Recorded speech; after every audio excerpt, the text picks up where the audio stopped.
Hello, ladies and gentlemen. This is Abdurrahman Kesan from Kesan School of Language. Today I came back with a new chapter. Here today I will teach you vocabulary, okay?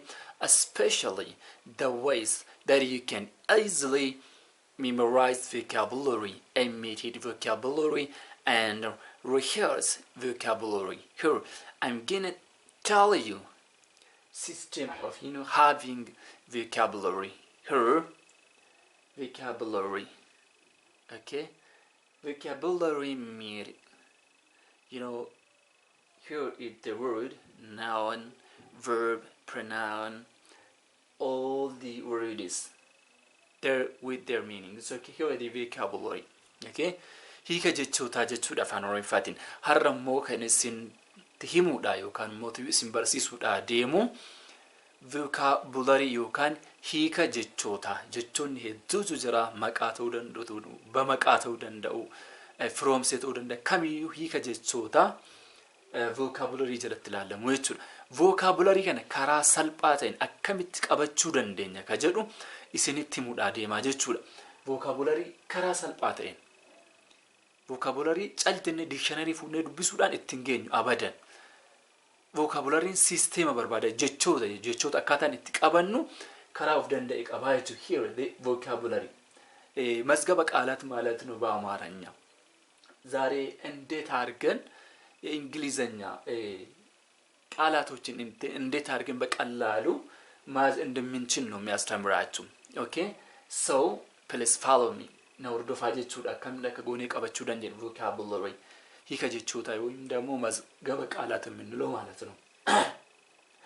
jechoota vocabulary qabachuudhaaf gosa gosaan qoodachuun isin dirqama jechuudha.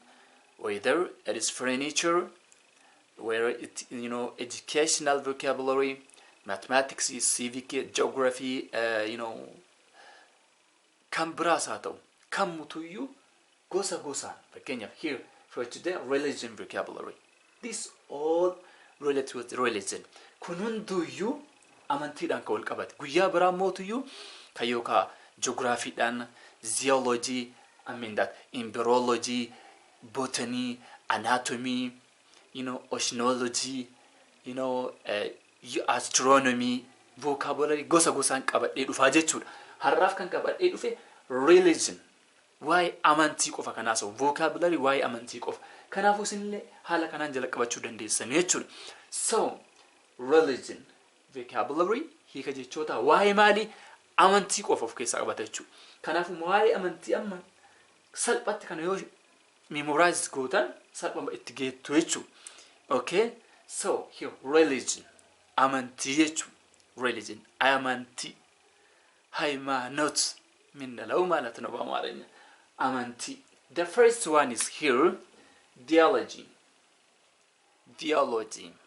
Okay, theology here the study of religion jechuudha. Saayinsii amantii qoratu yookaan mootii saayinsii waa'ee amantiidha qoratu jechuudha. Theology. Okay, here theology saayinsii waa'ee amantii qoratu yookaan mootii waa'ee walumaa galatti waa'ee amantii kan qoratu barnoota amantii jechuudha. መንፈሳዊ ትምህርት ማለት እንችላለን በሌላ ቋንቋ ማለት ነው። መንፈሳዊ ትምህርት በርኖት አማንቲዳ jechuudha. The other one is here agnostic. nama du'a booda rabbi hin jira jedhee hin amanne jechuudha. erga duune rabbi hin jira jedhee nama hin amanne. Okay, ወሊገላም erga duune booda waaqa walgeenya jedhee kan hin amanne jechuudha. በእግዚአብሔር የማያምን ሰው ማለት ነው እዚህ ጋር። ኦኬ በተቃራኒው እግዚአብሔር የለም ብሎ የሚያምን ሰው ማለት ነው። The other one is his atheist. Okay, kun mootu kan waaqni hin jiru jedhee aman warra waaqni hin jiru there is no god jedhee warra amanu jechuudha. waaqni hin jiru jedhee aman እግዚአብሔር የለም ብሎ የሚያምኑት ናቸው እነዚህ atheist የምንለው። እሺ the other one is pagan. kunille isaanoo wal qabata warra amantiin qabne jechuudha. Like warra duraan Qureesh akka Makkaa kana jechuudha. Amantii wanta biraatiin amanan pagan. Okay, warra amantiin qabne jechuudha. Apostle apostle jechuun hawaariyaa ka jennu sana jechuudha. Yookaan immoo tuyyuu warroota amantiidha kunniin hawaariyaa apostle warroota jedhaman kana jechuudha. Apostle jechuun karaa biraatiin nabiyyiis ta'uu danda'a, qees ta'uu danda'a, namoota amantiidhaan jajjaboo jechuudha. Communion jechuun gara amantaa kiristaanaatti guu deebinee irra baay'ee jechi kun achi keessatti argama. Qeesonni yeroo yookaan ganama yookaan sa'aatii isaan qurbaanuu jechuudha. Qurbaanuu I don't know what it called in Oromiffaa. Qurbaanuu jechuudha. Qiddaasee I don't think so. Qurbaanuu jechuudha. The other one is here confession jechuun gara amantaa Islaamaatti yeroo fudhanne what we call shahada የእምነት ቃል ማለት ነው።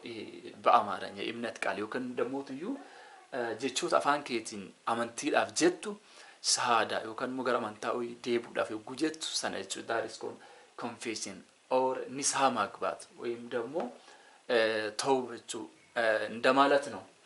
here the other one is divine okay divine jechuun ከዋቃ ወንተ ዋቀራ ዱፌ ከዋቃ ጀደሜ ካን አማናም okay malakotawi ከዋቃ ጀደሜ ካን አማናም ከማናንቲዳፍ whether it is a scripture kitaba ta'uu danda'a ergaa ta'uu danda'a ከዋቃ ሰነ jechuudha that is called divine. Okay, immaculate conception. There is immaculate conception ማለት ዱብሬ ማርያም ዱብሩ ማዳን ኡልፋው እሺ ቅድስት ማርያም በድንግልና መጸነሷን ነው የሚገልጸው immaculate conception jechuun ዱብሬ ማርያም ዱብሩ ማዳን ኡልፋው እሺ jechuun ዱብሩ ማዳን ኡልፋው ዱብሬ ማርያም. Okay, other one is atonement jechuun fakkeenyaaf cubbuu daladde kanaaf mootuyyuu akka waaqni si dhiisu akkasiif araaramu wanta ati raawwattu sana jechuudha. Yoo kafaltii for instance in Christianity qeesonni siif qaddasuudhaaf qarshiin kafalamuu jiraami that is called the atonement jechuudha. Yookaan immoo for instance Jesus Christ peace be upon him according to Christianity nuuf jecha fannifame jedhanii nuuf akka ummanni kun fayyu akka ummanni kun araaramu jecha fannifamuun isaa kun that is called atonement.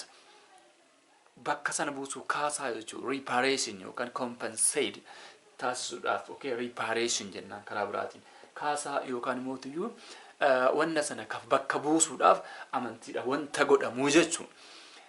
Fakkeenya ati badii hojjettee badii kee kanarraa mootiyyuu toobattee yookaan mootii nisaa galtee sana booda gochi kun yoo namni mootiyyuu kan siif kadhatu ta'e boota kee sana bu'ee wanti namticha sana ati kafaltee akka ati cubbuun keessum sirraa qulqullaa'u feete that is called atonement. The other one is creed jechuun እምነት jechuudha karaa biraatiin እምነት ማለት ነው። እሺ ሃይማኖታዊ እምነት ነው። Incarnation here incarnation jechuun akka namaatti foon uffachuu jechuudha. Fakkeenya for instance in Christianity Jesus Christ okay peace be upon him Jesus akka kristaanaatti foon uffatee lafa kanarra dhufe jedhamaami that is called incarnation foon uffachuu jechuudha. Okay and ሰው ስጋ መልበስ ማለት ነው። Okay he is God but he covered flesh foon uffate jechuudha. Foon uffachuu jechuun kommootuyyuu bifa waaqummaarraa namummaatti jijjiiramuu jechuudha. Okay bifa namummaarraa maannoo waaqummaarraa namatti jijjiiramuu. Okay incarnation jechuun sun isa kana jechuudha.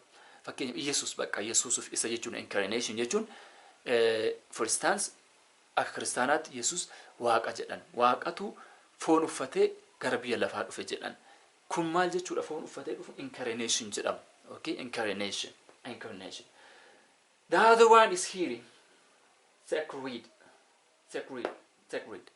kun qulqulluu jechuudha kan qulqulleeffame kan kabajame yookaan immoo iddoo kan kabajamtu jechuudha forsa sacred place or iddoo qulqullitti like Mecca, Jerusalem holy place jechuudha iddoo biraatti kun mootu hiikaan jechichaatuyyuu kan kabajame kan qulqullaa'e kan akkaan amantiidhaaf bakka purified kan ta'e kan qulqulleeffame jechuudha.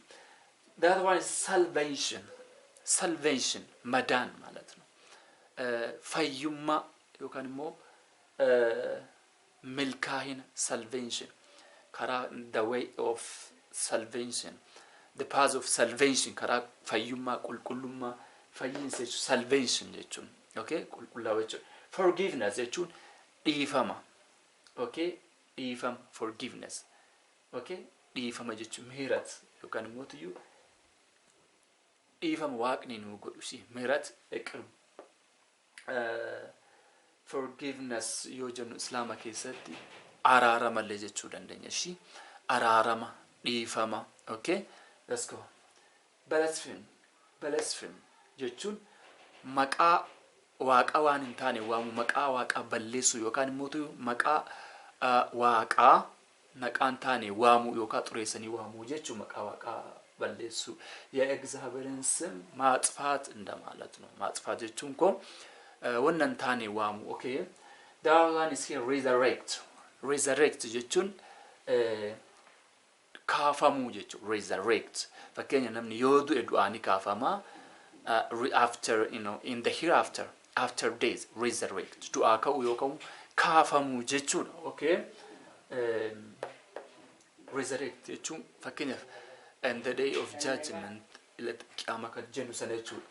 The other one is here pious jechuun qulqulluu jechuudha. Qulqulluu pious jechuun qulqulluu anni biraa mootuyyuu kun qulqulluun kun ቅዱስ ka jennu sana jechuudha. Qulqulluudha pious monk ka jennu mootuyyuu dhiiraaf moloksee dhiiraa jechuudha.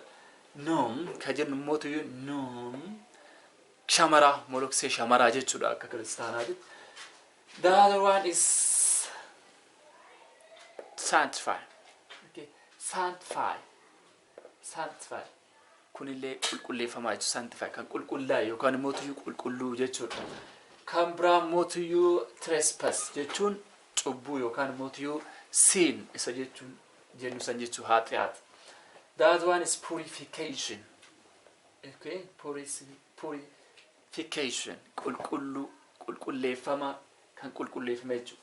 Exalt jechuun kun kan maqaan isaa ol guddinaan waamame kan guddate kan kabajame jechuudha. Covenant jechuun qaal kidan yookaan mootii karaa kiristaanaatti yoo deebine taabota karaa jennu san ta'a. Hell jechuun gaannam yookaan mootii azaaba jechuudha. That one is his paradise gannat yookaan jannata isa jennu san jechuudha. Crucifixion jechuun siqlat yookaan immoo fannifamuu jechuudha. The last one is demon gaanan yoom dammootiyuu seexana jechuu dandeenya jechuudha. Kunneen vocabulary har'aaf qophaa'ee jechuudha waa'ee amantii irratti. Kanaafuu yeroo biraa mootiyyuu kanumaan hin dhumne vocabulary haganaa miti yeroo biraa kan biraatiin qabannee walitti deemnu keessattuu har'a waa'ee kiristaanitii wal fakkaataa yeroo biraa islaam itti daballee kan biroos daballee dhufna sagantaa irratti galatoomaa isin jechuu barbaada.